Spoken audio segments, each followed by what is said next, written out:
everybody? Welcome to another episode of Wings on Katella. I'm joined by Zach Cavanagh, our Ducks writer for the Sporting Tribune, and Jack Janes, my fellow co-writer for the Angels. How are you guys doing today? Doing good, man. Enjoying the summer sunshine, the lack of daily deadlines that you guys have to deal with right now. It's nice to be free for a minute. No Ducks news for like a week, which is nice. Yeah, doing good as well. Just been watching which we'll get into in a second. Been watching the Halos rattle off 6 wins in a row. That's been interesting to watch. So just enjoying summertime weather for now. Yeah, definitely. It is weird not seeing you tweeting, Zach, just because I've been so used to seeing you be a very busy man since this past October. Yeah. Those of you watching, we are without our managing editor, Taylor Blake Ward, because he's out in Scotland trying on kilts, maybe? Is he Scotland Uh, or Ireland? Or is he both? so I saw on his Instagram story he was in Ireland, but I don't know if that's just like a layover, but I know he's going to Scotland. Okay. Yeah. The Yeah, homeland. That's yeah, brings a warmth to my heart. yeah. He just can't leave the mountains. That's just what it is. He's the mountain man. Jack, let's get into it. Zach, feel free to dive into it. I don't know how much you've been paying attention to the Angels lately, but they're hot. To They're they're going against everything that I told you guys the last like 2 weeks. They heard me. They heard me call them out, and now they're playing well. Yeah, I take credit for that. they definitely heard you, and I heard them in the clubhouse saying, "Dude, we gotta get back at Zach for that. That wasn't cool." Angels 6 game win streak right now. By the time this episode comes out, it'll probably be in the middle of the today's afternoon game against the A's. Just because it starts at 12:30, and your boy's got to edit this. It's a big sweep over the Dodgers. Jack, talk to me. What's been working well for them? Well, the bats are finally starting to click. That's been the biggest, I guess, bugaboo you would say for the Angels. They were one of, if not the worst offensive team in baseball up until about last week or 2 weeks ago. I had a tweet yesterday before the game, so this isn't updated with yesterday's game notes or game stats, but Angels offensive rank since May 6th coming into tonight. So the last 2 3 weeks here, batting average is still in the bottom 10. But on base percentage though is crept up to 15th, slugging percentage fourth best, OPS sixth best, home runs tied for first, runs scored tied for fourth. They're still striking out at the second worst rate in baseball, but now they're walking finally. They are at an 8.7 walk rate since then. That's 11th best in baseball. So the bats are starting to turn around. They're starting to get better at bats from guys deeper into the lineup. And the pitching's been good enough. I mean, the starting pitching's been pretty decent for the Angels in the stretch. And the bullpen still has its moments, but it's been good enough. Yeah, the bullpen's had its moments. It's definitely stepped up. Especially I think one instance I saw was when I was at the Dodgers game on Sunday, and Sean Anderson came in to replace Brock Burke in the seventh inning. Believe he went a little over 2 innings that day. But he really stepped up in the end of that game, especially to close out this series per se, and strike out Otani in the final at bat, giving some, just a really, I saw a story Sam Blum wrote after the game, and it was just kind of saying like, kind of like a tides are changing, like there's something, basically something poetic about the Angels sweeping the Dodgers, and then the final strikeout being Shohei Otani.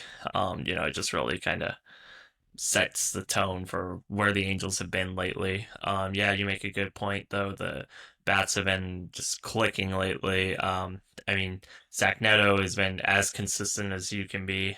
He's probably I think he has the highest OPS in baseball right now among shortstops. Logan O'Hoppe looks like he's starting to find his bat again after a slow start to the month of May. Another person that's been just on fire lately, who's started the season really slow, is Taylor Ward, the baseball player. Last 7 games, slash line of 367, 424, 967. Um, Slugging percentage. OPS is about at a 1.391 with 4 home runs. Taylor's been on fire lately. Ever since he saw minor league pitching, he had a minor league pitcher come out and throw to him at Angel Stadium during the Blue Jays series. It's really just seemed to kind of work for him. Since then, he's had 7 home runs. For most of the season, he's been kind of that average has been trajectory around 176, and he's got it up to about a little over 210 right now, which I mean that's I about have it 50 up right point. now. I had it all breaking down too because he's at a 215 batting average overall in the season, Okay. 745 OPS. In his first 31 games, he was hitting 172 with a 568 OPS, 6 homers. In his last 16 games, which is when he started facing the live pitching, he's hitting 292 with a 1076 OPS and 7 homers. One thing that was interesting was during his slow stretch, when you look at the plate discipline numbers on Fangraphs, he doesn't swing the bat. And I almost thought, maybe he just needs to swing the bat more. And because when he does swing the bat, it's good decisions. He's getting contact and he's hitting the ball hard the other way and stuff like that. Like in his first 31 games, he had a 22.6% chase rate. So he was swinging at pitches out of the zone far below league average. And in zone swing rate, it was 64.7, far below league average, I think. He just wasn't swinging the bat. And Yeah. when he did swing the bat, he had an 89% contact rate in the zone. Um, and then I was like, I wonder what that looks like the last 16 games. Is he swinging the bat more now? And it's actually the opposite. He is swinging less now than he did before. So when he does swing the bat, it's a good decision because he's making hard contact. So Yeah, definitely. Taylor's always been like just really streaky hitter his whole career, and like yeah, my God, when he's hot, he's really hot. Um, you make a good point. Yeah, he's barreling up the ball really good. He's just making great contact. Just kind of seeing how he's been lately. How long do you think we can see this last? Do you think he's kind of turned the corner this season now? Is he back to being Taylor Ward? um, I mean the expected numbers and the peripherals and all that when you look at Baseball Savant suggest that he's just been kind of unlucky. He barrels the ball. He just doesn't swing all the time. He took a Yeah, lot of called strike threes and stuff like that. But if he just continues to stay the course, swing at the strikes that are in his zone, I mean, I think he's going to be fine. I don't think we're going to see 2022 levels where he sure. was, looking like to be the all star. And well, I think he's still going to be an all star, but 2022 he was on fire and one of the best hitters in baseball at the time Mhm. before he got hurt. I don't know if we're going to see that, but I think we can see what we saw last year, where it's 25 homers, with around a 250 batting average and stuff like that. As long as Yeah. he's driving the ball and getting doubles and getting homers, I think he'll be fine. Yeah, I remember that 22 season. It was stretch from April and May, I believe, and some people were like, "Forget Mike Trout, forget Shohei Ohtani. Taylor Ward is your MVP right now." Um, Yeah. yeah, definitely. Yeah, no, I think he can. Hopefully, this is kind of a sign that the times are changing for him, and he's ready to go. Because he's been making a big difference in this lineup, especially hitting in that 3 hole lately. A name that's kind of impressed me lately has been Nolan Schanuel, who's just been red hot. Has been we're starting to see this player kind of turn the corner where now he's like driving the ball further out, into the outfield. He's starting to pick up more double or extra base hits. Had a double on was it Monday this week and then on Saturday. One thing that's really impressed me is that on the Angels roster, he has among the active starters outside of Yohan Moncada, who recently came back. He's kind of leading the team in strikeouts. He's only struck out 24 times, which is good for a team that has been striking. At one point was striking out 10, 12 times a game. He's been just on fire lately. Just kind of dive into Schanuel and the success he's had lately. Yeah, so you mentioned the strikeouts. If you turn it into percentages, his 13% K rate, lowest on the Angels, his 11.9 walk rate, second highest behind Yohan Moncada. Uh, overall his numbers are pretty good. A 277 average, 769 OPS. That's just above league average for OPS wise. Started off the season slow. He just, he wasn't getting hits. He wasn't getting on bases as at the clip that we've been accustomed to seeing him because he draws a lot of walks. And of course, he just lacks extra base hits. But in his last 13 games, he's been getting doubles, which is, you know, I don't really ever expect Nolan Schanuel to be a home run hitter, despite being 6'4", 230 or whatever he is now. But if he can just be gap to gap and get doubles, that'll make up for a lot of it because he's going to draw the walks, he's going to get on base. So if he can just start mixing in doubles like he has been the last 13 games, then I think he'll be in very good shape moving forward. In his last 13 games, he's hitting 378, so that plays. Yeah, definitely. You make a good point. Yeah, I kind of don't really expect John Wall to ever be a guy that's going to hit a lot of home runs in his career. I don't think he's going to ever hit 40 home runs. I mean, I think he'll have a couple seasons in his career where he's at around 30 home runs or so, but, just kind of like a bat, I would say he could end up like is like a kind of like a old Darren Erstad, Garrett Anderson at where it's just like a consistent extra base hits, guy that can pile in a lot of RBIs in his career. If the Angels can get that kind of production out of him, I mean, that's going to be huge for this team because they got a bunch of guys that want to hit home runs, It's especially Zach Neto lately, who's got like about yeah, 7 or 9 since he's came back from injury. he's got 8. 8, okay. One more thing on Shanwell. Yeah. If you just look at his baseball savant page, they have like the blue and red rankings and stuff like Yeah. that. It looks eerily similar to Luis Ariz. Eerily similar. The only like main difference is where is it? Is chase rate. Nolan Schanuel doesn't chase out of the zone. Luis Ariz swings at literally everything, but he hits literally everything, so it works for him. So I thought that was funny when I was looking at it the other day. Yeah, no, being compared to Luis Ariz is a great comparison you want to be at. Ariz also, he's technically a first baseman, but I know he's more of like a utility guy that can play across the infield. But that's a really good comparison. That's where you kind of want to be at, and that's the kind of thing I feel like this Angels team has been lacking for years. Is just a guy that can get on base and can hit for average.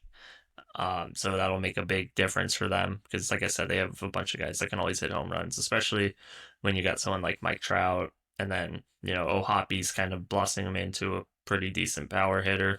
Um, Joe Adele can never turn the corner, sure. Another name before we get into hockey that's been impressing me lately is just Kenley Jansen, who's been red hot out of the bullpen. Over the last 5 or 6 days, he's had 4 pitching appearances, 3 saves. One of them wasn't a save eligibility just because they were up by 4 runs on what was it, Friday night against the Dodgers. He's been as advertised this year. I was when they signed Jansen, I think I was initially a little worried, like, okay, could he? Is this one of those veterans that might just finally tail off at the end of his career, or can he still play? And Kenley can still play. I think we're seeing that for sure. Um, One moment from this past weekend that I just absolutely loved and was so impressed was when he intentionally balked Otani at second base over to third, and he'd been doing this his whole career. Purposely put him over to third base, and he told us he did it because he didn't want Otani to give Mookie Betts a sign. And regardless too, if Mookie hit a single, I mean Otani probably scores from second base to home because he's just got that kind of speed. Kenley's been incredible lately. Curious on what your thoughts are. Yeah, it's funny because, you look at the overall numbers and he's got a 5.28 ERA this year in 15 and a third innings, which uh, isn't good, but I just realized I did the math wrong on this, but I had I had a stat ready and I realized I did the math wrong. So give me a sec. If you just take out his 6 run blow up that he had against Detroit, I wonder where that was, where that ERA goes to, because 9 runs, 6 of them coming in one outing for a reliever, that is extremely hard to come back from. That's going to take like at least a month and a half to 2 months to get that ERA back down to probably around 3 or so. But yeah, he's been decent. He's had a lot of traffic, which is why I have a buddy who calls him Cardiac Kenley, just because he always gets the bases loaded or something, Yeah, and he gets out of it for the most part. But yeah, just take out that one blow up against Detroit, and we're looking at a pretty good season from him. yeah, definitely. And Kenley's always kind of been like that his whole career. He's always given up a hit or two in the ninth. You can ask the Dodgers that. I remember watching a lot of postseason performances where I was just like, oh my gosh, are they gonna blow this game or what's gonna happen right now? And then they end up finding a way to pull through. I Um, got it back. I got it back. It's a one eight yeah, four ERA if you take out the 6 run blow up. So his ERA that's drops by over 4 runs, basically. okay. That's pretty damn good. Yeah. Just one last thing before we get into potential free agent fits for the Ducks. As I've been talking about, the Angels just playing a lot better lately. I kind of noticed the tide starting to shift when you were out in San Diego covering that series. I'm just curious, do you kind of feel the same way? I feel like they really could have gone 2-1 that series. I mean, the game on Wednesday night, I thought was the only one they probably should have lost, but I really thought they could have won that Tuesday night game. And then they had that walk off on Monday. Yeah. The Padres series was interesting because they had a win gifted to them by Robert Suarez in the first game, and then they had opportunities to win the next 2 games, but they kind of, errors and faulty bullpen, faulty bullpen kind of gave it away there, and the bats went cold in the series finale, if I remember correctly, off the top of my head. Uh, the Dodger series, um, you know, I don't want to take any credit away from them because obviously the Dodgers are the best reigning champs, one of the best teams in baseball, of course. So picking up a sweep against them is very impressive, but it is a depleted pitching staff that they have there. They didn't have all their arms available, but you still take them, obviously.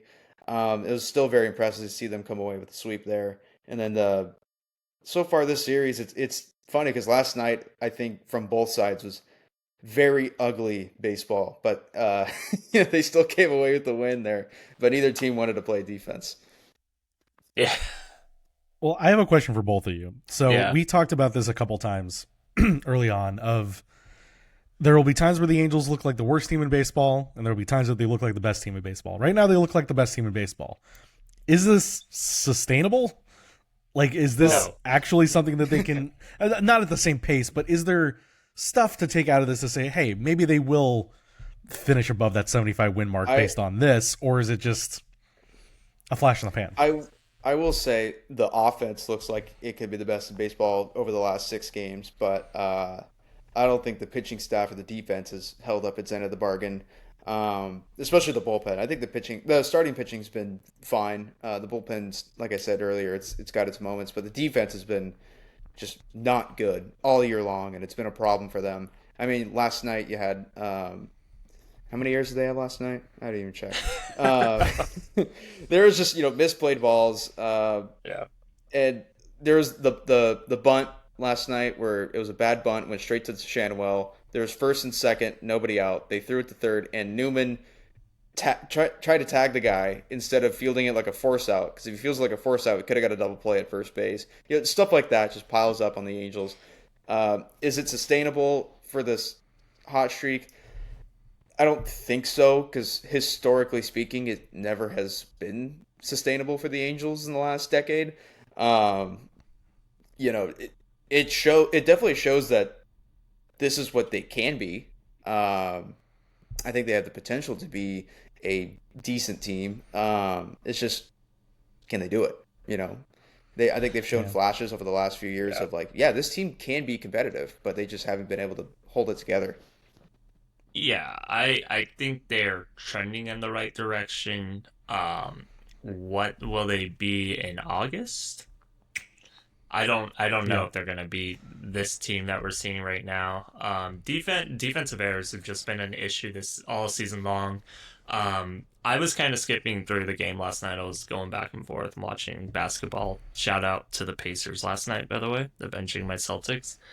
Um, I heard that Ron Washington put Luis Rengifo on timeout again. Because Yes, it looks like it at what least. what what happened there in that play? So Luis Rengifo got on first base. I'm trying to remember the inning. I think it was like the sixth or seventh. Um, and he gets picked off at first base to end the inning. And then the next inning rolls around, and Luis Rengifo is no longer at third base. They moved Kevin Newman from first base to third, and then put Nolan Schanuel in the game at first. So it looks like he got pulled out of the game again for another mental error. Yeah, so that's kind of been a trend this season, Zach, where Rengifo has been making just the simplest of errors lately. Really plays that a baseball player should make. I think even last night I saw that there was a play where the ball bounced out of his glove, but he was able to rebound and catch that. And that's kind of I honestly think that's so. kind of always been like the story of his career. He's always made errors on like routine plays that he should make. And it's I wouldn't expect someone like Rengifo on the team much longer, just because with the deadline and everything. I think he's definitely someone that's going to get traded. This contract's up at the end of the year. I don't think I think there's room for him to come back. I don't know where in the coming seasons, just because of what they've been building, where they're kind of headed. Um, so that's just my opinion. Also, again, like I said, if the Angels are smart, don't screw it up at the deadline. That's why I don't think they're going to sustain this success. I think you have to go out and you're going to likely trade away Taylor Ward. You're going to likely trade away. Ooh, that'll be tough Uh, for Taylor Ward to hear that. We Taylor get, yeah, Ward's been we're traded from the are we Reporting Tribune. how are they're we going doing to today? trade. Trading away Taylor Ward to Ireland. It's already begun. The Taylor Ward sweepstakes. We're trading him to a He's publication out visiting. in Scotland or I Ireland. never He's I never visiting the don't get team a right kick now. out of that. I never don't get a kick out of whenever it's like, oh, Taylor Ward home run. I'm like, oh, I know that guy. Yeah. Scored Yeah. his first NHL goal last month too. Like it's a good month for Multi-talented. him. What a, what Yeah. a, Yeah. what a freaking goat, dude. But yeah, I don't think the Angels are going to sustain this success. I think you're going to have to trade some guys away, some Yeah. veterans, especially because look at what they did last season at the deadline, especially the Luis Garcia trade where they got um, Matthew Lugo, Nico Cavadas. They got another minor league pitcher in Single A right now, and they got Zephyr John, and two of those guys have been producing at high levels for them. And Also, that was just all be- for Luis and that was all for Luis Garcia. yeah, yeah. So I'm curious, what are you going to get for Tyler Anderson? What can you get for Yohan Yeah. Moncada? Just yeah, but I do think with the way this team plays, I think they're going to ruin somebody's season come September. Somebody in the division, somebody random that's has no business being swept by the Angels is going to get swept by the Angels, and I really think they're going to play spoiler this late summer. They could. Yeah. Yeah. When in hearing you guys talk about this and even kind of just gauging the reaction, uh, it feels like you remember that I think it was January stretch of Ducks games where they beat Edmonton and they beat Winnipeg, and it's like, oh, hey, look, this is a team here, guys. So it's like, and you say, okay, sure, but did you play all that well? With the Angels, sweeping the A's, that'll be nice. It's not anything to write home about, especially in that bandbox that Sacramento's proving to be. That's home runs all the time in that place. Uh, and it's if they hadn't beat the Dodgers in this stretch, I don't know if there'd be like the same sort of, oh, hey, maybe they're actually doing something here. If they, see what they do against the Marlins coming up, right? Like, I think after that, then it goes back to what the Yankees and the Mariners and the Red Sox actually teams that have aspirations to be good. See if that carries over through that. But, Yeah. And by the way, we have a Luis Rengifo update. He is not in the lineup today. It's Okay. Schanuel at first, Newman at third, Tim Anderson at second. So Okay. Yeah. Okay. So there's it'll that. still be in So timeout.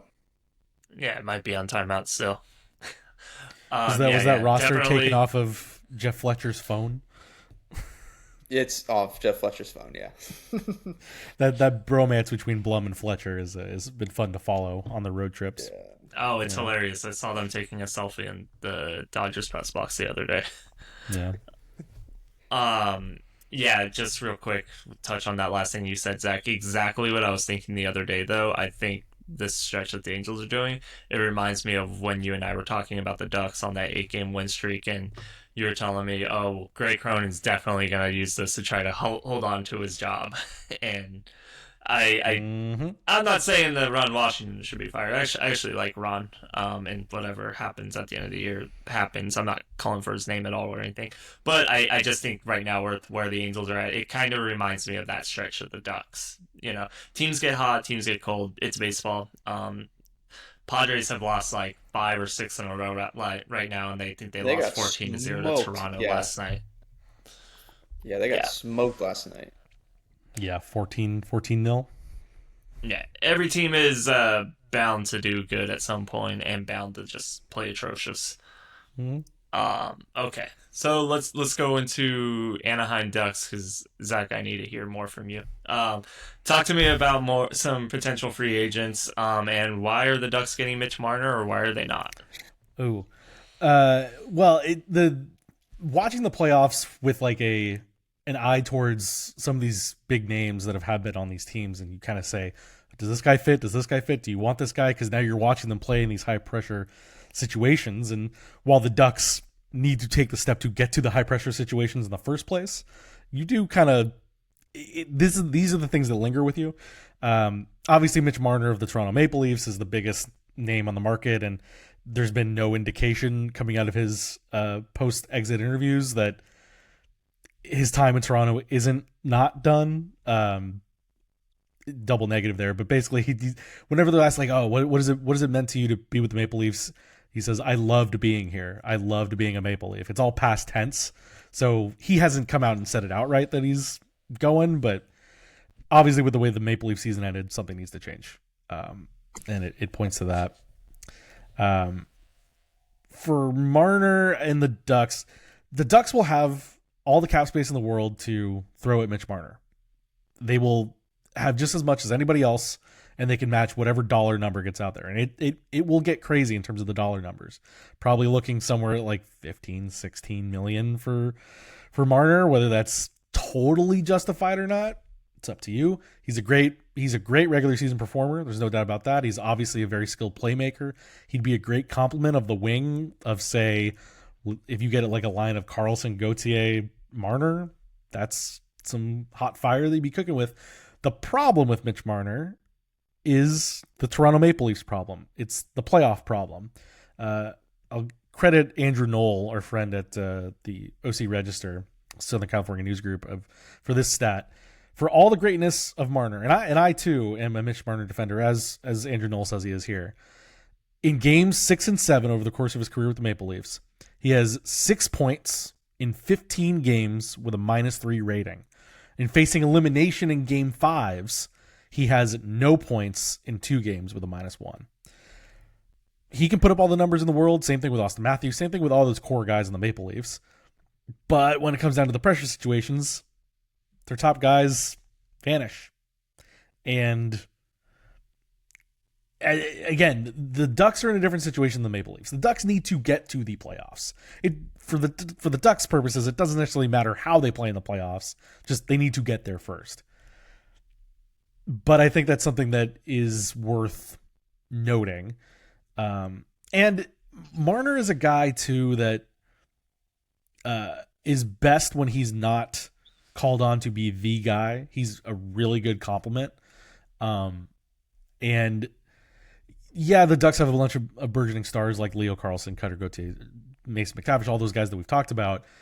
But if you're putting him with that cap hit on this team, he's going to be looked at as like, well, you got to be a $60 million guy then. You got to be the one that's driving this bus. And I don't know if he's exactly that guy. And in thinking about it more, I don't know if he's a Pat Verbeek type player. But he is the most attractive free agent on the market for sure. So, do you think he's benefited from playing alongside Austin Matthews? And Taylor's probably going to get very mad at me for this. Yeah, certainly. But I don't want to downgrade Marner too much. Like, I do think he's best when he's not like the number one guy on the call sheet. But that's not to say that he's not good, that he can't, do it on his own. Because I think he is a very skilled playmaker for sure. And I mean, hell, the Ducks saw it when the Leafs were in Anaheim. He blocked a shot, made a breakaway, and made a great move. Like he can do that sort of stuff. And I think it was 2 years ago when the Leafs came to Anaheim. I believe it was Marner that set up Matthews for an overtime winner, if I'm remembering that right. He's skilled. There's no doubt about it. But I just think if you're going to commit that much money to the guy, he has to be something more than that. And there are other guys available that I think might fit what the Ducks need a bit more. Still a high skilled sniper type, like your Nikolai Ehlers is up there. Brock Besser I'm a little less high on. One that's been getting a lot more momentum, especially the farther the Panthers go in the playoffs, is Sam Bennett, who is very much a Pat Verbeek type player. He is big, nasty, strong, and can put the puck in the net plenty, and will cost less than Marner will in the long run. He is certainly more of a complementary type player to a Mason McTavish, and there might be a better fit there. He's used to playing in a no pressure market like Florida to Anaheim, and that's another thing with Marner is there's kind of a debate among the hockey community of what type of market Marner actually wants to be in, because he likes being in Toronto. He likes being in the pressure. Doesn't necessarily thrive under the pressure, but he likes being in the pressure. So does he stay in a big market like Chicago's been out there? They'll have the money, even though they're not necessarily in the same competition spot. Boston, New York, all those spots. Anaheim would be away from all of that, and he's dealt with a lot of outsized attention in Toronto, with people like after games knowing where he lives, finding his address, threatening his family, things like that. You're not going to get any of that in Anaheim. So you would think that there is a appeal in that, but I think he still wants to be on a competitive team. I still think he wants to be in that upper echelon, and the Ducks could get there soon enough, but I don't know. There is a lot of question marks to the Mitch Marner of it all. Jack, do you have any thoughts on this? Yeah, I was just gonna say, Mitch Marner's a player that the Ducks have desperately needed. High end scoring talent for sure. He has 100 points, and he's paced 100 points for the last few years. He just hasn't gotten there because he hasn't played enough games. But the Ducks haven't had a 100-point player in the 21st century. So, it's a guy that they should kind of push all their chips in for. Obviously, like you said, there's plenty of other viable options as well. They're just not going to be Mitch Marner. And I do wonder if he goes to a team like Anaheim and makes the playoffs. I wonder if the pressure is going to be a little bit off a little bit, just because he's not at a crazy media market like Toronto. Like the pressure's still going to be on for him, but not to nearly to the same degree as it would be if he stayed in Toronto. But again, they got to get there first. But some other guys that I think deserve to be looked at is obviously Nikolai Ehlers, 29 years old, left wing, good player for the Winnipeg Jets. What was the other one? Sam Bennett. That's a perfect Pat Verbeek guy. I could definitely see Pat Verbeek going right after Sam Bennett with the way he plays. He's got some skill. He's got a lot of grit. He's going to play a little dirty. That's right up Pat Verbeek's, right up his alley. And then obviously Brock Besser. You've seen Brock Besser at his best, and he's one of the, not top, but he's a really good goal scorer and point producer, but he just hasn't found that consistency in the NHL yet. But that also could be a team situation because things weren't going well in Vancouver. So I think those are some names that are definitely going to be at the top of the list for the Ducks this offseason. Yeah. Yeah, Um, just to for bounce off what Jack said there, like not to like I've put in the little question marks about Mitch Marner. That's the Ducks still need to pursue him. Like they don't have a player of his caliber. They haven't had the 100-point scorer like you mentioned.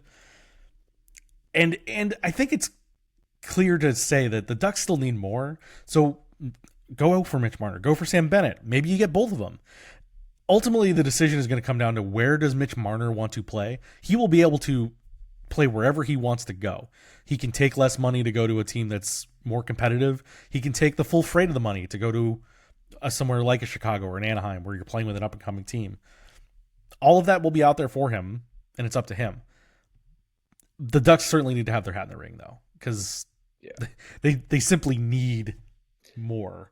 And whether it's him or Best or any of those guys, there's certainly a hierarchy of guys I think would make the Ducks better.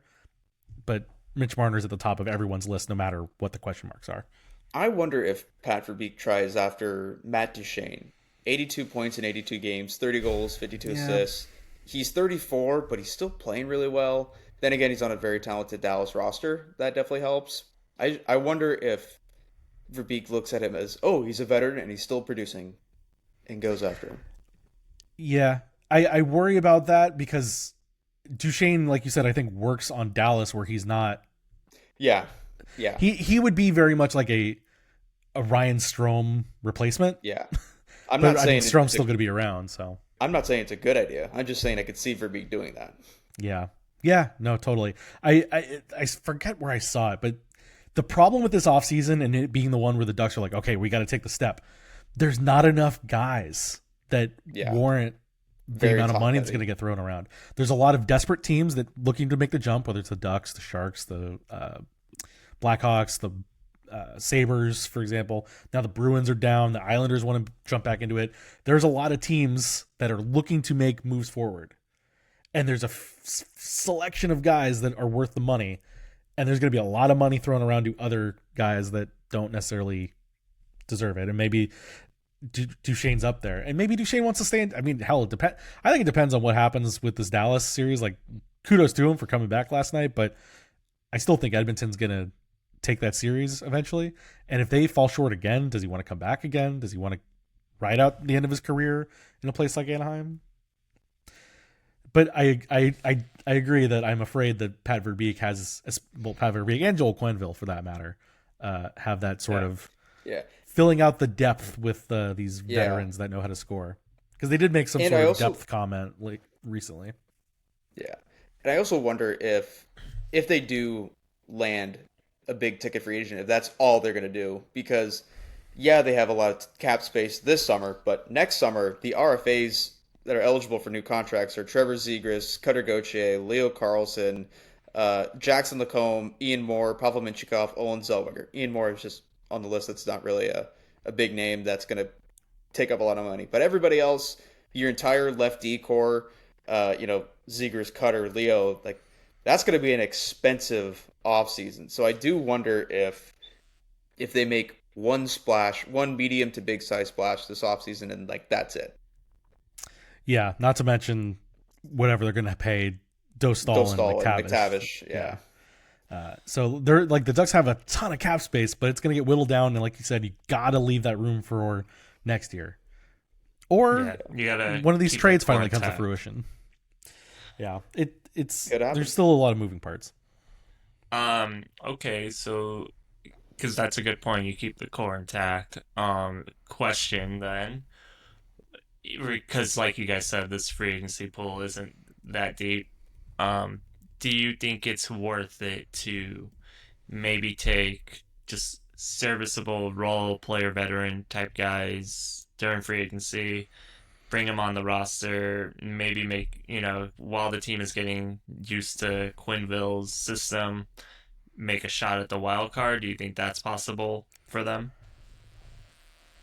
I think they need somebody, because not only do they need it from a team standpoint, I think Pat Verbeek needs it from a job standpoint, because he's been quite clear since December when we first started talking to him about the goal scoring woes of how this team needs a guy to one, at least one top six scoring forward. And I think if they're gonna do something lesser than Mitch Marner, I think they really have to put their chips in the Sam Bennett basket if that's what they're gonna do.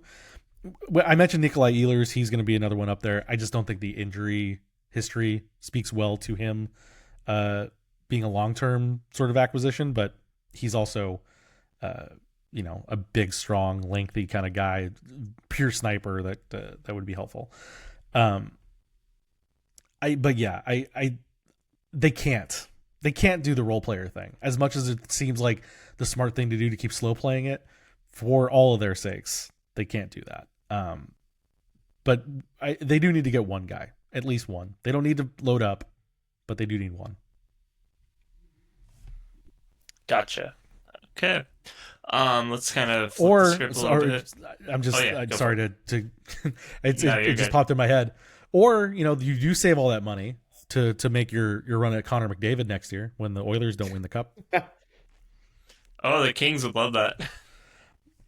The Kings are. I've seen people say, "Well, what if the Kings make their run to do the Gretzky all over again?" Flip them? Oh. Yeah. I don't know about that. That'd be crazy. That's why we have mics and we don't have an office. Yeah. And we do it from home, so yeah, nobody can catch us. Yep. Okay, going on some of the young talent of the Ducks right now. World Championships going on as we speak. A lot of some Ducks players have been playing good. I've seen Derek posting a lot of tweets about Cutter and Leo just over like the past month or so. I've tweeted too. Thanks, Thomas. I got you too. But, I want to hear your opinions though on them and just how everyone's been playing. Tell our listeners. It's been interesting to watch them play outside of the Ducks system.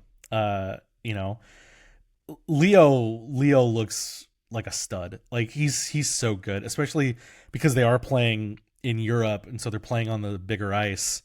And he looks so free, and the vision is all over the place. Leo's been playing incredibly.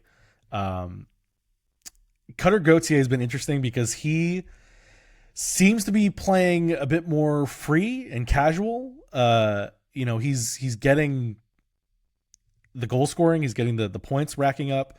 He's getting set up for one-timers on the power play, which seemed like a foreign concept to the Ducks coaching staff this season. But that's certainly something that if he can prove that he can do it, part of the problem with the Ducks was that he wasn't proving that he could do that offside one-timer. And he's proving to do it now with Team USA, so maybe that's a good step forward. And Jackson Lacombe has been a minutes eater for Team USA. Like I think his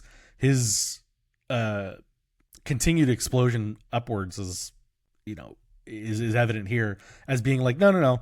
The Ducks have found their new number one guy, at least for right now.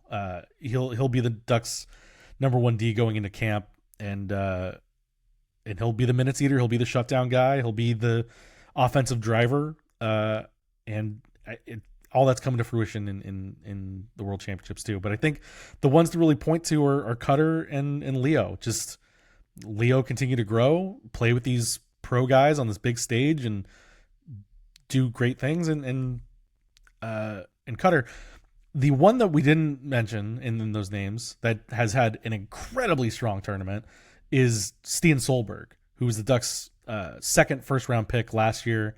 End of the season in San Diego. He's playing for Norway. Had a hat trick against Team USA to send it into overtime in that game. People are really talking him up. He's being real physical, showing off those attributes that make him more suited to the North American game, laying the big hit, getting those shots through at the point, showing some real deft moves along the blue line to keep that puck alive and walk the blue line and find those lanes.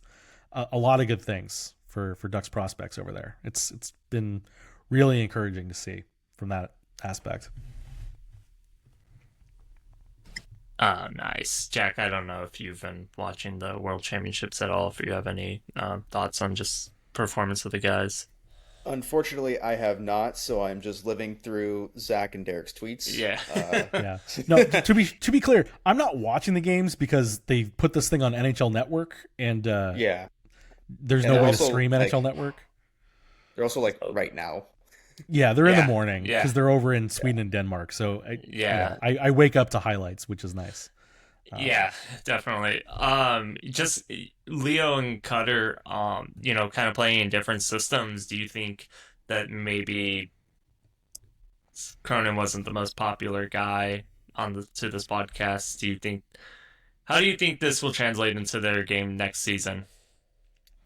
I mean, I think you saw the burgeoning sparks of that at the end of the year, and I think that's the free flowing, the speed that they play with. Joel Quenneville knows how to handle guys like that. You see what he did with Patrick Kane and the like, in Chicago, who I saw somebody try to say, well, what if Patrick Kane's going to be a free agent? Should he go to Anaheim? And I'm just like, no, thank you. Still talented, sure, but not something the team needs. Yeah, sure. But I think it's so clear that they just let these guys get out and skate with all their speed and their skill, and it kind of takes care of itself if you just give them the room to play. Yeah, and I'm excited for Cutter Gauthier specifically, just because last year I don't think he was put in the best situation to succeed with his playing time, his line mates until the end of the season. And he's a goal scorer, and he was a power play threat at Boston College, and he was hardly ever on the power play with the Ducks this year, and he still scored 20 goals. Give him some time on the power play, give him better line mates, and run a system that's more what's the right word I'm looking for? Yeah, conducive to his style of play and the rest of the young player style of play. I'm really interested to see how he does next year and the years moving forward. Yeah, the power play is specifically the thing that stands out, especially with Team USA, because like you said, 20 goals, and he scored only two on the power play. Yeah, and they were both from that bumper spot, not from the one-timer, which is where he was so good at Boston College. And Team USA has put him on that right flank to be open for that one-timer, where the Ducks had put Mason McTavish there all year. And bless Mason's heart, he tried, but he just couldn't break through this year the same way that he had the year before. Just put Cutter Gauthier on the right side, let him rip it, and when he gets time and space to shoot, he's gonna rip it. That's what the kid does. He rips the puck. So take that going forward. Just give him the time and space on the power play. Let him shoot. Yeah. My little two thoughts on Gauthier this season. Especially just a little, what I talked to you about Zach and kind of player he is. You told me he's a speed skater. You got to just let him go and do his thing. And kind of based off of some of the conversations we had with Greg Cronin, some of the games that I covered the Ducks this year, it really didn't seem like he was focused on Cutter's development on the offense and contributing, and rather was focused on him defensively. Mm-hmm. And I didn't really think that was kind of fair. I'm like, I feel like you're not really using this kid to his full potential and just being like, hey dude, like just go play, instead of just kind of limiting him. And honestly, it kind of seemed like it was like a failed rookie year for him in a sense. Yeah, I think this is something that I will give Greg a little credit for, is that he did make him a more well-rounded player, and I think it was necessary for him to learn some of the finer points, the grindier points of the NHL game. But I think at a certain point he figured it out, and he just needed to be given more opportunities. And there were still plenty of times late in game, like he wouldn't put him out in overtime, which was ridiculous. I definitely know that. And especially with that, it's like yes, in theory they were in a playoff race and every point mattered, but also just let him go. Like in overtime, you're 3-on-3, go skate, put the guys who can move in space out there. And I mean, you saw it in the game I will always think of is that Calgary game between Leo and Cutter, just the way that they played off each other all game, including that overtime winner that Cutter scored. So yeah, I think it was a difficult thing, and it probably took too long, or he was messed around with for too long. But I think he learned some valuable things. That is something that I will give Cronin credit for. Is that, and he did the same thing with Trevor Zegras, and also with Trevor Zegras, it took too long. But he's made them more well-rounded players, and that's why I think he's a good developmental coach, not necessarily a good NHL head coach when it came to like putting together the line combos and things like that. Sure, definitely. Jack, let's get back into some Angels real quick. Angels farm system got some news this week that could lead to some reinforcements coming to the team later in the year. Robert Stephenson, Sam Bachman, and Christian Moore are all in Triple-A. Moore got brought up 2 days ago, and our very own Taylor Blake Ward, I believe, was responsible for breaking the news. Maybe had some assists from somebody on that one. Just kind of curious for the Angels. What do you think this kind of means moving forward? Yeah, the Christian Moore call up was interesting just because he had struggled for the large part of the first part of the season so far, and then he's had a decent couple of weeks now. Uh, Now he goes to the PCL, which is hitter friendly league, so it'll be interesting to see how he does there. I think the two games that I've looked at the box score, he went 3 for 3 with like two doubles or something like that, and then he went over 3 with 3 strikeouts. So he's a young kid. He just got drafted last year. I know the Angels like calling up their prospects right away, and everyone expects them to call him up right away. Uh, I don't know if they're going to do that, especially if they remain out of the race and he's still not producing the way they want him to. I don't think they're going to make a call up just to make a call up and try and bring life into the clubhouse, or if they're in a race and someone's struggling at Luis Rengifo and Tim Anderson are struggling at the plate and Christian Moore is hitting pretty well, I could see them calling him up then, but the odds of that happening I don't think are very likely. And then Sam Bachman, good to see him pitching again. He hasn't pitched in a major league game since the San Diego series in 2023, like the first week of July. So it's been a long time since Angels fans have seen Sam Bachman, so it's good to see him back on the mound. Tyler Stevens, or not Tyler Stevenson, Uh, different Robert baseball player. Stevenson. Robert Stevenson. There's too many Stevensons Yeah. in the major Yeah, leagues. no, it's Uh, common last name. yeah. 100. Uh, Robert Stevenson. Uh, he signed the 3 year deal with the Angels, knowing that there's probably going to be Tommy John on the table for him. So seeing him on the mound's good. I think I saw he clocked in at 97 in his latest rehab appearance. So that's a good sign because that was a strength for him was the high velocity, and I think it was a nasty sweeper. So yeah, looks like some arms are starting to get a little healthy, and prospect making a little bit of a jump. So we'll see how it all turns out. Yeah, definitely. I think I saw that Jared Timms tweeted out that Bachman might have thrown 98 last night. Yeah, So yeah. that's a really good sign for the Angels. I think there's a really good chance we're going to see Sam Bachman back up real soon and Stevenson. Just kind of, I think Stevenson might take a little bit longer, and it's just probably, hey, we just want to get more games under your belt. That's just what it's for, especially coming off Tommy John surgery. Funny enough, it was listed that Robert Stevenson had right shoulder inflammation, which led to Tommy John surgery, which Ben Joyce has right shoulder inflammation, and we don't know what he got surgery for. They just said it was Uh, shoulder surgery, so I don't think it was Tommy John. yeah. Did they ever give the actual surgery though? Yeah, No. lovely. Yeah. As for Christian Moore, though, I think I wouldn't mind seeing him after the deadline. I really think it's important for him to just face consistent professional pitching. Um, um, Yeah, and I think it's important for him to keep seeing professional pitching and just keep working on his development and becoming a better major league player. Becoming ready for the major leagues, especially just because he got off to such a slow start in Rocket City. Um, but yeah, I'm curious what he's gonna do in AAA. I hope it all works out for him, and we'll see what happens. Um, Jack, before we get ready to wrap this up, I believe you have a ad read for us. I do.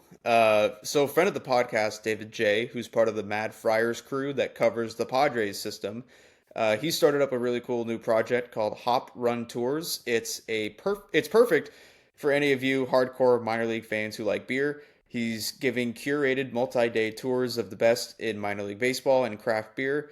The first trip is going on right now, runs through May 21st to the 26th, but there are still trips to New England, the Great Lakes, and the New York, New Jersey, Pennsylvania area later this summer.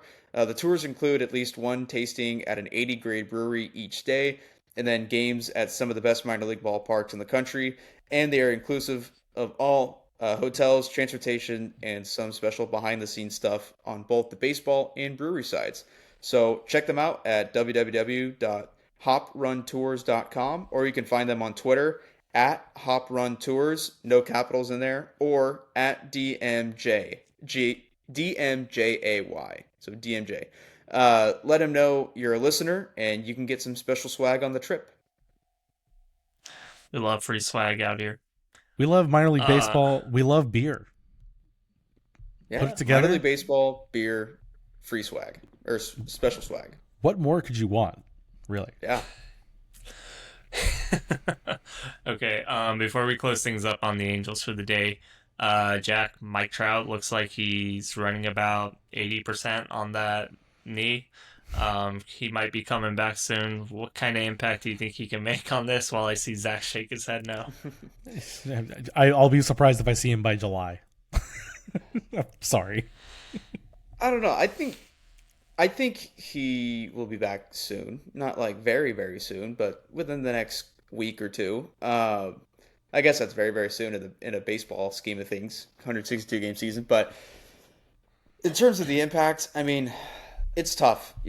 Obviously he was hitting what 179 or 180 when he went down. Let me pull it up his stats right now, but he was very home run or nothing this year, and really the last 2 years because he hit 220, Yeah. but also had like 10 home runs last year. So I think it's going to be pretty much more of the same. Yeah, 179 he was hitting. You know, home run or nothing, high strikeouts. Still going to draw some walks because it's Mike Trout. People are going to be scared to pitch to Mike Trout no matter how healthy or what degree he's playing in. Um, and it pains me to say it because there's nothing more that baseball fans want than prime Mike Trout to come back. But at this point, I'll take a productive Mike Trout and a healthy Mike Trout. So I think we're going to be seeing the same kind of production where he's going to be hitting a lot of homers, striking out a lot, but also drawing a lot of walks. Yeah. Yeah, Mike Trout's always been one of my favorite players. Just always played the game amazing. And there's a reason why he's a three-time MVP. Uh, Yeah. average has been really bad this year though, and strikeouts have been. He's already at 36 with 9 home runs. So yeah, it's home run or bust for him this season. Um, I'm hoping the Angels can maybe figure something out, the coaching staff, to help get him going. They clearly have done it for some of the other guys like Taylor Ward, whose slump was really, really atrocious to start the season. So I'm hoping they can kind of figure out what's going on with Trout. Can he, how can we fix it? How can we get him going? My biggest concern on why he's been not playing as great the last 2 years kind of dates back to an injury he got 2, 3 years ago, that back injury where they said it could affect his playing. And I'm worried that's what we've been seeing. But I hope not. I hope that we can see a healthy Mike Trout and, he can make an impact for this team. Just, you know, love seeing him play. One of the best players I've ever witnessed. Yeah, the year that he went down with the back injury, he missed time and came back and still managed to hit 40 home runs in 119 games. So I don't know if it's the back injury. It could, Yeah. but I mean, his whole career, his weakness has been high fastballs. And when he was going good in the prime of his career, he was a very east-west hitter. He was dominating on breaking balls out, outer half of the plate and Yeah. pitches coming in inside. He Yeah. was very good at hitting outside pitches. But now pitchers work north to south, so they're high fastballs, low breaking balls, and sweepers and changeups and all that. So it it, it today's game's just not really conducive to his skill set, really, or just at least what made him elite. Yeah. I I'm gonna be honest. It's the first time I've heard that take, but I'm impressed. I'm like, you could be onto something right there. Zach, I think I interrupted you earlier. What are No, your thoughts I on was going to this? interrupt you. It's fine. I'm the Oh, one that it jumps in with the emotional Angels takes. Um, well, let me hear it. well, no, with Trout, it has nothing to do with his actual play, Yeah. and this isn't even an indictment of Trout himself. But when it comes to him, like coming off the injured list with these sort of nebulous bone muscle injuries, the only thing that I ever think about is that damn calf strain from 2 or 3 years ago, where oh no, he'll be back. 2021. Oh, he'll be back. Oh, he'll be back. He'll be back. Oh, actually, it's the end of the year and he's not back. Um, that's Right. the thing I worry about. Is that I, I mean, is it a thing with Trout's actual physicality? Is it something with the Angels training staff? Like, I want him to be back as much as anybody else. I want him to come back and I want him to perform. That's what you want to see from one of the great players of all time, is that he's one, healthy, and two, still playing like one of the best players of all time. Um, I just worry that, is he going to try to come back too quickly?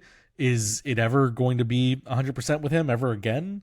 Um, those are the things I worry about.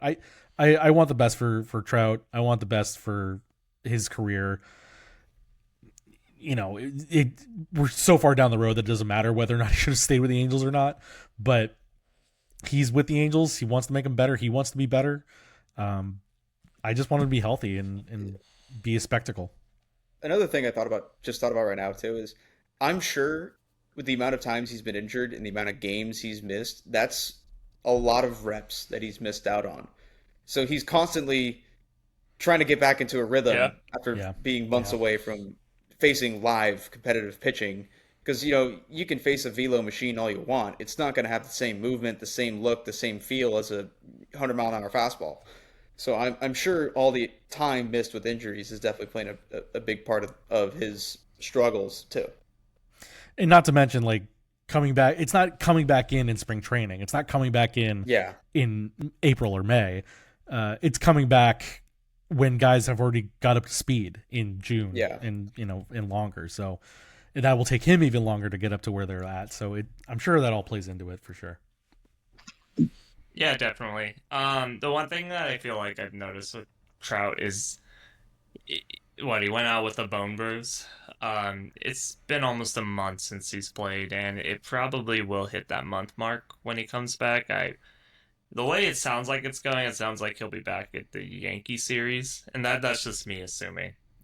Just kind of picking up on everything, just from news that I've heard. I feel like he's been taking his time with this one, though. Luckily, he has been notorious for rushing injuries in the past, and he's admitted it too. Um, so we'll kind of see what ends up happening with him. I hope he comes back, and I do think that's a good point that you make, Jack. That yeah, he has had a lot of reps where he's missed out on, and it's definitely tough, especially when you haven't really played it. A full.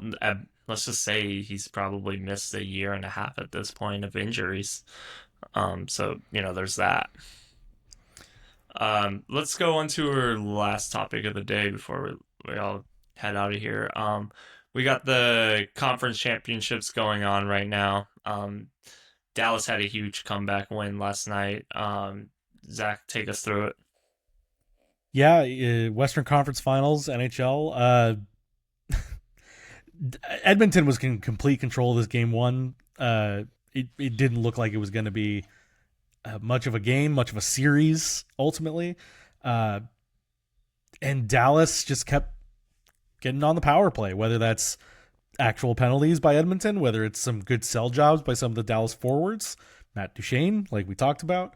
And the Oilers just couldn't plug up the power play, the Dallas power play, and Dallas surged back and win the game. And I think that's huge for their confidence in the series, especially because of, like I said, Edmonton was sort of running through Dallas in the first two periods.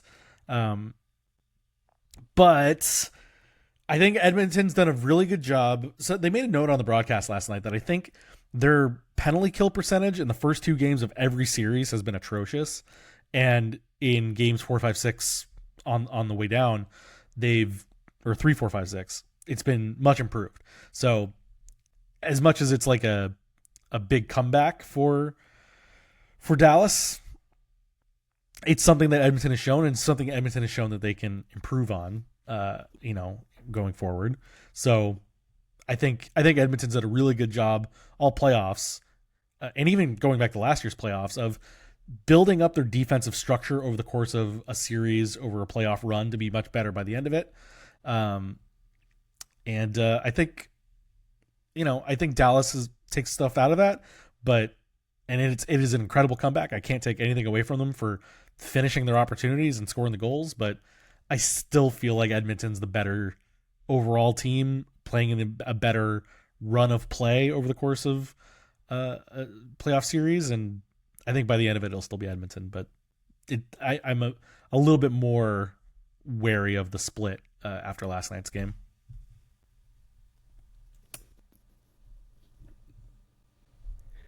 Yeah, it looks like Thomas is having audio issues.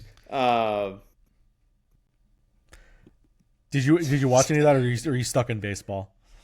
No, I watched the first. I literally turned it off when it was going into the third period. So, so you saw it, yeah. I missed all the action. Yeah, I remember I left and it was 3-1, and then I get to dinner and I'm like, oh, they scored. Oh, they scored. Oh, they scored again. And it's just, yeah, power play goals, aplenty in that game.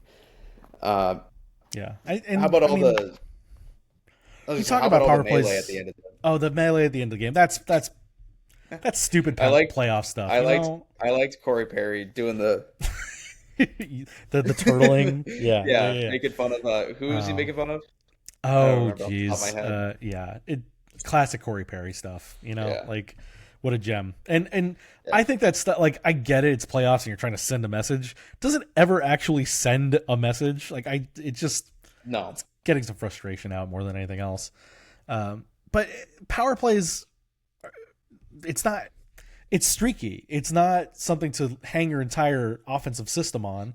And when they're playing 5-on-5, it's Edmonton all the time. And if Edmonton was getting its own share of power play opportunities, I don't know what the split ended up being in the game.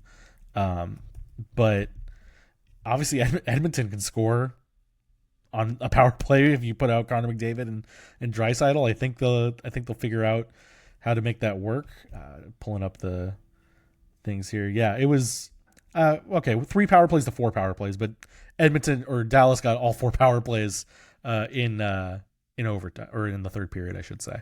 So I think they had one in the first period, because I remember. Oh yeah. It was like right away, and then they just couldn't get it. They literally didn't get a single shot attempt on that first power play in the first period. No, Edmonton was dominating. It's yeah. Curious how it goes forward, but yeah, they scored 3 straight power play goals into the third period. So that'll erase a deficit pretty quick. Yeah, I tweeted, I was flippant about it, but I would simply not put Dallas on the power play anymore. And yeah, I don't know why they kept doing that. Yeah. I would just like to shout out that Corey Perry is probably one of my all-time favorite weasels in hockey, and I'll never forget the clip of him pouring water into I forgot who it was, but it was the guy on Jeff the Kings. Carter's. Yeah, it was Carter's into his gloves. Uh-huh. I mean, that's what you need for rivalry stuff right there. I love the clip of him holding on to Marian Hossa's stick. He wouldn't let go. Then Hossa was like, "Fine, you can have it." He let go, and then Perry just drops on the ice. I don't want it anymore. Wasn't there like another time too? He like listened in on somebody's huddle or something, like for the play. Yes. Yeah. Mm-hmm. They were doing took a timeout. We're doing a power play thing, and he's just sitting over there like listening. He's the best. Like, he is the definition of guy you hate to play against, but love when he's on your team. And as somebody that's experienced them on our team, or on the team, watching him do the same stuff everywhere else, it puts a smile on my face. It brings some warmth to my heart to see Perry do that. And I will say, like, when I covered the Oilers Kings series, got to talk to Perry a couple times, and I mean, you guys all know hockey interviews are not the most lively. Yeah, they're not. But Perry at this point in his career is a bit more free flowing with how he speaks. So I loved having him with a microphone in front of his face. Which is funny because he's always been the quietest dude. Yeah, Like well, in terms of like interview, like media stuff, like he does. I'm sure he does a lot of talking on the ice, but like anytime you look back on media stuff when he was with the Ducks, it's very quiet, very like this. And oh, he still speaks in that same tone, but it's just the content of what he was giving. I was like, yeah, I want Corey Perry quotes. Please give them to me. I will use them. Yeah, he's like the NHL's version of Zach Greinke. I love it. I miss Zach Greinke. Dude, he was amazing. Yeah, I'll never I forget love the Triple-A bit. 2020 season when they were just like the cardboard cutouts in the stands. I think he like sat out there after the start. He's like, all right, I'm gonna go in the stands. All right, so we have Florida Panthers tonight. They got a 1-0 lead over Carolina. What's your guys' predictions on that one tonight? It'll be Florida again. Like as much as like Dallas was or Edmonton was cutting through Dallas, Florida is just a awful matchup for Carolina.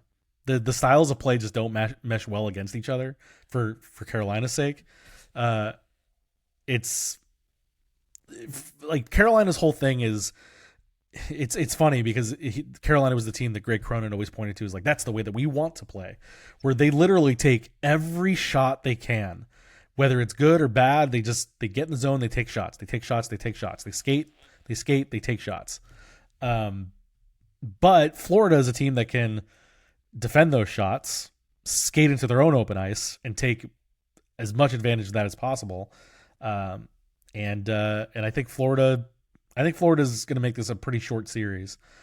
They swept them 2 years ago. When they swept them 2 years ago, too, that was a series where I think 3 of the 4 games were 1-goal games. It went to overtime. Game 1, I believe, went to 5 overtimes, if I remember right. Or maybe it was game 2. Whichever one where 4 overtimes, but yeah. Where Matt Tkachuk scored and then went straight to the exit and said, nope, just going off the ice, see ya. Just going to bed. Yep. I just think Florida's going to tear through them. It's not close. Like they look primed to repeat as Cup champs. And the thing with Carolina too, they've now lost 13 consecutive conference final games. They were swept three times in a row, going back to like 2007, I think was the time before. I think it's like 07, 2012, and 2 years ago, right? Yeah, 2 years ago with the Panthers. So I have to wonder if there's not like a mental thing with them too, of just you're at this point and can't get through. But I feel for Freddie Anderson in that he did not have his best game 1 on Sunday. And he'd been really good this postseason too. Yeah. I don't know. I could see. I'm not gonna like. I disagree, and I don't think you meant it this way, but I disagree with Florida's gonna like blow past Carolina because I could very well see this being like a 5-game series, but a very, very close 5-game series because I don't think Carolina played all that bad. I don't think the score really dictates how bad Carolina played. Sure, but I think when I say like the style of play, it's like they're getting shots, but how high are the quality? Yeah. No, for sure. Like I said, this could very well easily be Panthers in 5, but I don't think a 5-game series is going to speak to how poorly the Hurricanes are going to play. Sure, Well, that's what happened when they played 2 years ago, right? They were 1-goal games. It was a sweep, but like. It was a series where Carolina could have just as well have won 4 games as they lost 4 games. So, like you look at the pure shots on goal. I haven't pulled up natural stat trick for all the fancy stuff, but Hurricanes had 33 shots to the Panthers 20, and they lost 5-2. Like, I think I saw the expected goals at 5-on-5 was like 3 point something to 1 point something, and I have it right here. Yeah, it's all situations 373 to 2.2. Mm-hmm. If you want 5-on-5, it's 196 to 14. Right. It's for all intents and purposes the Carolina controlled the style of play or the pace of play, but Florida just Florida has the guys that can finish the job, and I don't Yeah. think Carolina does, which is why they wanted to get Mikko Rantanen in the first place, right? And he just didn't mesh with the way they play. And again, it is very similar to Cronin talked this up, but I think I heard Brindamore say the exact same thing Greg Cronin said at one point of we're not good enough to be precious with our shot attempts, so we just have to flood the net with shooting on goal as much as we can to get rebounds and tips and whatever else. But Florida can play that gritty style too and defend it is kind of the point. So I just think it's a bad style matchup. Like the Hurricanes could win all the analytical battles, but I still think Florida is a notch ahead.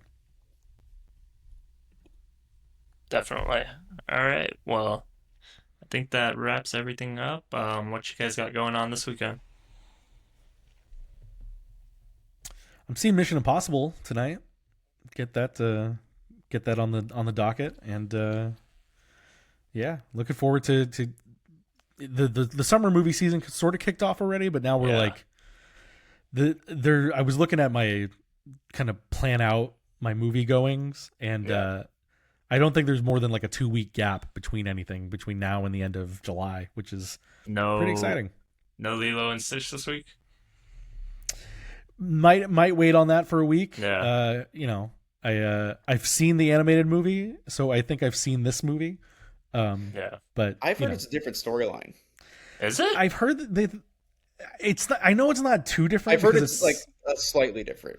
Yeah, like I saw somebody post a rumor the main that bad guy isn't supposed to be in it. Yeah, which is kind of like I don't know why you bothering? Yeah, why are we doing this? Yeah. But I feel that way about all the Disney remakes. Yeah, it's like why are we doing this? Other than it makes us money, but I guess that's the reason. Yeah, that's fair. Jack, what you got going on? I work Saturday, so I'll be at the game Saturday, covering that. And then other than that, lay around the house, maybe go to the beach and lay out by the beach. Oh, that sounds good. Get some sun. But I do want to. I have a couple things that I want to get out there. Yeah, throw it out. One, on this date in Angels history, May 22nd, 2023, or 2003. Sorry, 2003. Artie Moreno officially takes over as the owner. So happy anniversary, Angels fans! I'm sure you're happy with that and celebrating. And then, and then the more important one, Zach Neto. We briefly touched about how good he's been, but I wanted to give you a little more context on that. Among shortstops with 130 or more plate appearances, he has the third highest OPS, 889, second highest slugging percentage, 558, tied for second with the best weighted runs created plus at 147, tied for third in home runs at 8. He's got 8 home runs and 8 stolen bases. He's one of 14 players in baseball to do that. One of 4 of them are shortstops. Of the 14 players that have 8 or more home runs, 8 or more stolen bases, he's 6th youngest on the list, and he's done it in the least amount of plate appearances by 30. CJ Abrams is the next lowest at 160 plate appearances because of Neto's missed time with his shoulder injury. So just a little bit more context on how good Zach Neto's been, and this really stems all the way back to the second half of last year when he really took off. So nice to see him really settle into the major leagues, and hopefully he continues to do better, and we might see him where's the All-Star game this year? Atlanta? We might see him in Atlanta this year. Yeah, definitely. Neto's been kind of really been turning the corner. It's not even kind of, he's really been turning the corner as of late, and I mean, this man's getting ready for a big contract headed his way if he's going to continue to play like this. And if I'm the Angels, I lock him up now, but the price is a little cheaper. Yeah, 100%. I don't really know what that number would be, but that's because I don't work in front office. That's why I just sit here and talk about these guys. Awesome. Anything else, guys? Or I wanted to mention this. Tomorrow is the Happy Trails, a fond farewell to Around the Horn, which if that means anything to any sports journalist from our generation to ones above us, it was a staple of every day getting home from school. Mm-hmm. To see these guys, and especially in the early days when they were still, the backgrounds were their actual newsrooms that they were working in. I can't really put a number on how, or kind of quantify how much it probably inspired me to do this career, to follow this path. I had the dream of one day being on Around the Horn, but the closest I'll get is having my face in this little box next to you guys, which I'll take for now. But it's was such a informative, entertaining, and inspirational thing for up and coming young journalists, and they did a lot to platform younger journalists, diverse journalists, and tackled a lot of topics. And 23 years is nothing to shake a stick at, and it'll be really sad to have that go off the air tomorrow. And they've had a lot of great tributes all week. They've brought back some of their most famous panelists over the years, and supposedly tomorrow's show is going to be a real banger. So Around the Horn, we will miss you into that great good night. I remember coming home from school and just the first thing I would think of is what's Woody Page's chalkboard going to be? Yep. Yeah, definitely Around the Yeah. Horn. If you really think about it, it really kind of pioneered the way for things like this, like podcasts, the things that we do. Really crazy to think all the subjects that they can tackle in such a 30-minute mark. I mean, I think they talk about like 10 different things in 30 minutes, 25 minutes, which is insane if you really think about it. Yeah, I that mean, show it was opened my definitely, eyes to like, sorry, yeah, it's yeah, one of those things that it opens your eyes to when you're growing up. You read your local guys. We read the LA Times, the OC Register, sure. but I learned who Woody Page was. I learned who Bob Ryan was, Jackie McMullen, Kevin Blackistone, even Jay Mariotti before his ignominious end, Bomani Jones, Pablo Torre, Sarah Spain. Just the names go on, and not to mention the way that you would watch and you would root for when Plashke or Jay Adonde would be on. I'd root for them that day because it's like, hey, they're representing my market to a national stage. And I think even Mark Wicker got on there once or twice Yeah.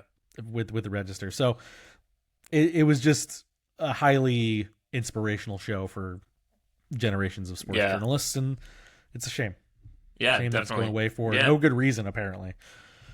Yeah. It's the show that inspired me. It's what made me want to do this. I'm gonna greatly miss it. It's gonna feel very weird not having that transition over to PTI, which is also one of the all-time goated shows in sports journalism.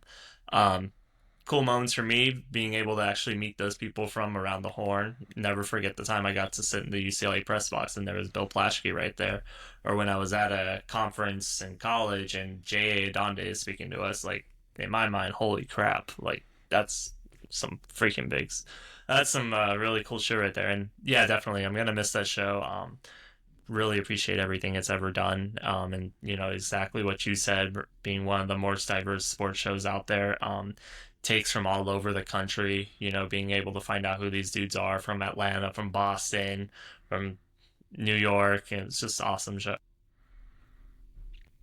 Indeed. Yeah, I also got to meet Plashke and Adonde at a AP event last year, and one of the greater moments to just shake their hand and be like, "You guys are inspirations," even if I never got to see you or read you a whole lot. Like they were an incredible platform, and anyway, paper toss into the camera.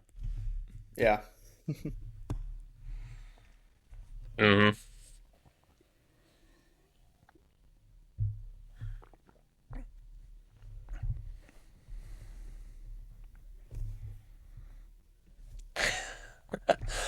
Perfect. All right. Well, thanks everyone for watching another episode of Wings on Katella, our ninth episode. Make sure to follow us all on Twitter. You can find Zach Cavanagh on Twitter X at Zach Cav, 168 Jack hour Janes at break. Jack Janes _, and me Thomas at Thomas_L_Murray.